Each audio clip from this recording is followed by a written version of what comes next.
Você precisa escutar isso daqui. Uma história interessante.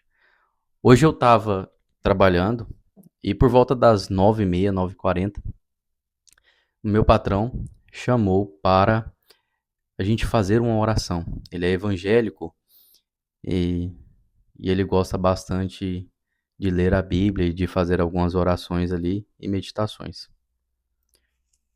Ele é um homem extraordinário, um homem gentil, um senhor de idade, tem ali por volta dos seus 61 anos de idade.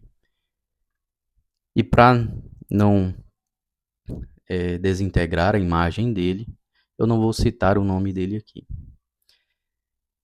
E eu acho bom isso, eu sou grato por ele fazer essas orações. Só que hoje aconteceu uma discussão, porque eu sou católico. Uma discussão, não uma discussão, mas um momento caloroso entre o nosso diálogo. E aí ele abordou de uma maneira incisiva, né, que o catolicismo estava errado, e por isso, e por aquilo outro.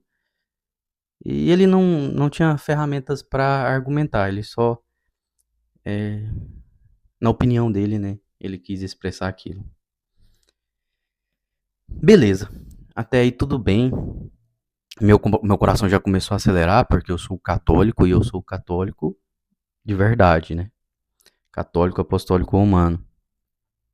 E eu tenho a certeza da minha fé, eu tenho as bases para acreditar na minha fé. Aí ele falou isso, eu esperei ele sintetizar toda a linha de raciocínio dele, fiquei calado, escutei. E nesse momento, depois da discussão, depois daquele momento caloroso, tenso, onde ele queria impor algo, né, em cima de mim, eu parei, refleti sobre tudo aquilo, e depois de ter sintetizado toda a linha de raciocínio dele, mesmo que seja confusa, mesmo que ele tenha feito diversos nós e foi para lá, depois voltou para cá, entre assuntos,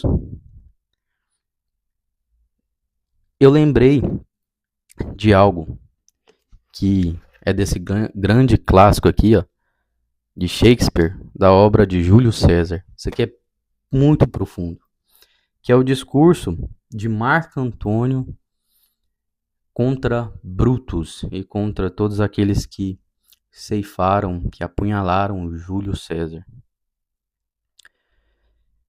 O discurso, para vocês que não tiverem lido, ainda eu recomendo que leiam esse clássico, é um discurso onde Marco Antônio ele persuade toda a plateia, todos os ouvintes, a partir do que?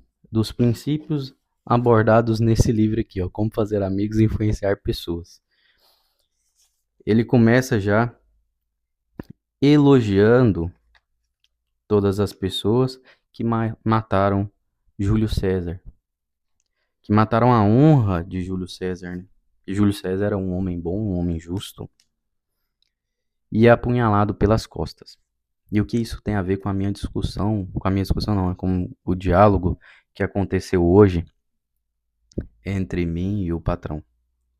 Esse dia, esse esse monólogo, né? Essa conversa partiu de um ponto de tensão, onde diante de toda aquela plateia, Marco Antônio controlou as suas emoções. E hoje eu fui como Marco Antônio, controlei as minhas emoções, sintetizei a linha de pensamento que eu iria abordar e eu raciocinei já assim: o senhor é um homem abençoado, o senhor é um homem inteligente a qual eu admiro, a qual eu sou grato por todos os dias você orar pela minha família. E isso daí eu carregarei para a minha vida. Eu tenho 100% de certeza que o Espírito Santo usa o Senhor. Ele usa você para proferir as palavras. Em momento algum eu pensei em discordar dele. Outro princípio deste livro aqui: a partir do momento que você discorda de alguém, abre-se margem para discussões. Eu não queria discutir. Eu queria continuar com o respeito dele, com a admiração que eu tenho por ele ser um senhor e ele tem várias qualidades. Só que existe nele um desejo a qual eu participe da tribo dele, né? Para quem nunca leu, eu recomendo que leia também aquele livro,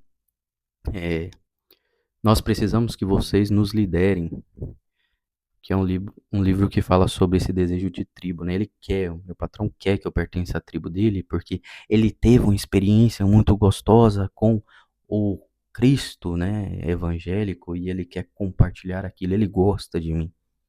Ele ele admira a minha pessoa, então ele quer que eu faça parte daquilo. Então existe ali oculto ali uma sementinha que boa, mesmo que tenha esse debate, ele quer que eu faça parte daquilo que ele ama também, porque ele não enxerga o outro, a minha perspectiva, né? Ele não enxerga isso. Enfim, aí eu comecei já elaborando todas essas qualidades dele, que ele é um homem bom, que o Espírito Santo usa ele, etc, etc, etc. E cheguei no contexto da minha história, onde eu já passei por diversos caminhos de festas e festas e festas e bebedeiras e bebedeiras e bebedeiras. Um caminho disperso. Falei assim, ó, eu sou um homem falho. Eu tenho somente 25 anos. Eu não quero que o senhor me interprete mal. Mas às vezes, por eu ser novo, eu estou sendo ignorante. O senhor já é um homem velho. Às vezes, um momento, eu vou amadurecer ainda e talvez eu encontrarei essas verdades que o senhor tanto admira. Em momento algum eu quis discordar dele. Mas enquanto eu sou um homem novo, não quis falar que eu tenho minhas bases, mas enquanto eu sou um homem novo, até eu morrerei católico. E eu tenho 100% da convicção disso, que eu morrerei católico. Beleza. Então, e acabe Deus, né, se ele vai se der as graças aí para que minha alma seja salva, né? Enfim, voltando para todas essas discussões, a gente precisa ter muito claro na nossa cabeça a ideia de sintetizar toda a comunicação do outro antes de falar. Escutar, ouvir. Como fazer amigos e influenciar pessoas. Ensina que a gente deve se ater no que o outro está dizendo, que a gente deve demonstrar interesse pelo que o outro está dizendo. Nunca é sobre a gente, é sobre o outro. Então, se a gente deseja influenciar as pessoas positivamente, com uma personalidade forte, íntegra, resoluta, a gente deve escutar elas, primeiramente. E já na parte 3 do livro Como Fazer Amigos e Influenciar Pessoas, depois eu volto aqui no Shakespeare, ele fala que a gente deve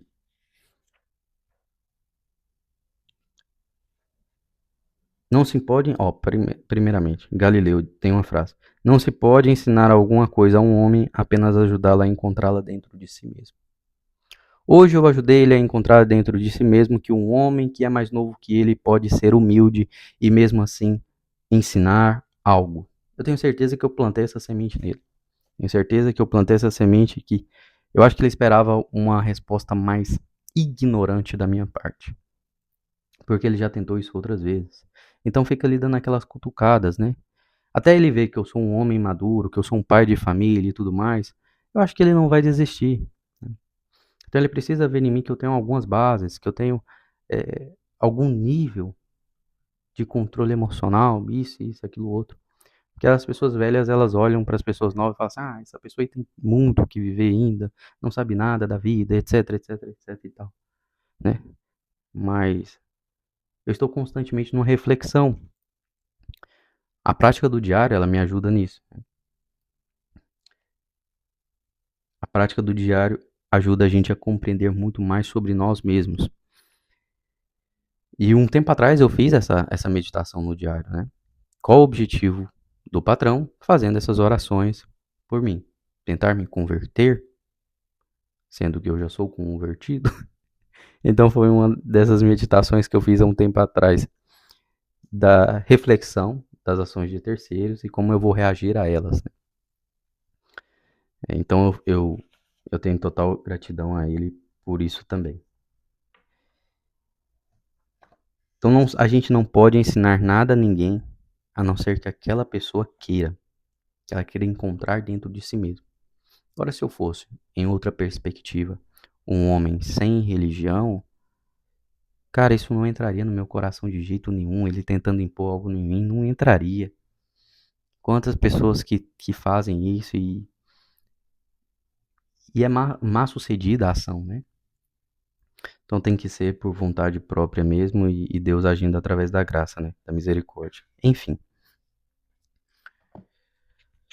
como a gente pode, num passo prático, ter esse autocontrole emocional e sabedoria na comunicação? Primeiramente, o autocontrole, ele vem de diversas ações que nos fortificam através da virtude da fortaleza. Quais são essas ações? Ações que vão contra a vontade humana. Então eu já fiz diversas ações referentes a mortificar o meu corpo, mortificar a minha vontade, entrar em contato com aquilo que eu não quero. Um exemplo, imersão no gelo, entrar numa imersão no gelo profunda. Isso daí é algo que requer um controle de respiração e um controle mental. Outras coisas. Eu tô querendo tomar um cafezinho com açúcar. Hoje eu já tomo café só sem açúcar. Mas antes eu gostava muito de cafezinho com açúcar. Então, tô querendo tomar um cafezinho com açúcar. Vou contrariar minha vontade e vou tomar um café sem açúcar. E hoje eu já gosto mais do café sem açúcar.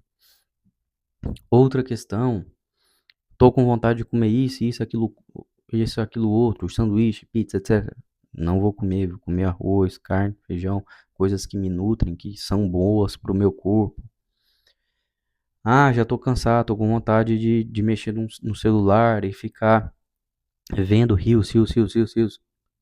Peraí, eu vou canalizar as minhas energias e focar em algo que realmente importa, na leitura de um livro. Então, toda essa somatória de leituras que eu já fiz e que você que está aí pode fazer, se dedicar boa parte aí do seu tempo, boa parte pequenas ações, vão somar no longo prazo. Vão te dar esse controle de enxergar que naquele momento você tem a bagagem para sobressair, sobressair e não deixar as suas emoções tomarem conta de você. Mas primeiro a gente precisa juntar bagagem. Pense que a vida é uma viagem e que você está em destino de algo. E para esse destino final, você precisa de objetos, de pertences para colocar nessa mala. Quais são esses objetos e pertences, né? São os livros, essas práticas mortificantes, para te ajudar a encontrar realmente uma saída para o caos que a gente vive. Então vão ter pessoas que vão, com certeza, confrontar a gente em algum ponto. E cabe a gente ter uma personalidade mais forte e influenciar positivamente. Outra questão desse livro aqui, Armas da Influência, Armas da Persuasão, quer dizer, o capítulo 3, Afeição. Tem uma frase que eu deixei aqui registrada que fala basicamente sobre o que eu vivi hoje e pode ajudar você. Criar uma sensação de familiaridade, observe semelhança entre vocês e imite seu comportamento. Faça pequenos favores para ele e mostre que te agrada. O que é a afeição? É você gerar no outro uma afetividade maior. Depois deste ponto, depois desse discurso, né? Sei lá se pode se chamar de discurso, acredito que não. Mas depois dessa conversa de manhã, desse momento de oração calorosa, depois do almoço eu fui e levei umas jabuticabas. Que aqui em casa tem umas jabuticabas e tão deliciosas. São jabuticabas doce, doce, doce que nem mel. E aí eu levei essas jabuticabas para ele e para a esposa dele, para ele entender e continuar com aquele pensamento de que, às vezes, mesmo através da punhalada de brutos, você tem muita honra a oferecer ainda. Você tem coisas boas dentro de si. E essas coisas boas só vêm através de oração, só vêm através das graças de Deus. É isso que eu tinha que transmitir para vocês. Mas foi realmente um momento a qual eu me deparei com um coração acelerado e com um instinto a qual me falava a todo momento: discuta, discuta, discuta, aponte argumentos, aponte isso, aponte aquilo outro, e fale disso e fale daquilo outro. E a partir do momento que eu entendi que se eu saísse daquela conversa com o espírito de vencido, de ter mostrado muitos argumentos, eu teria fracassado. Porque eu não teria plantado semente alguma. Semente alguma. A ignorância e o nosso ego, ele sempre se sobressai. Então nós acreditamos que nós estamos certos, né? E eu sou um jovem de 25 anos. Será que eu realmente estou certo? A gente verá isso mais pra frente. Um abraço. Eu espero que vocês tenham gostado desse conteúdo. Se inscrevam no canal e curtam o vídeo de hoje. Eu espero que não tenha ficado muito confuso.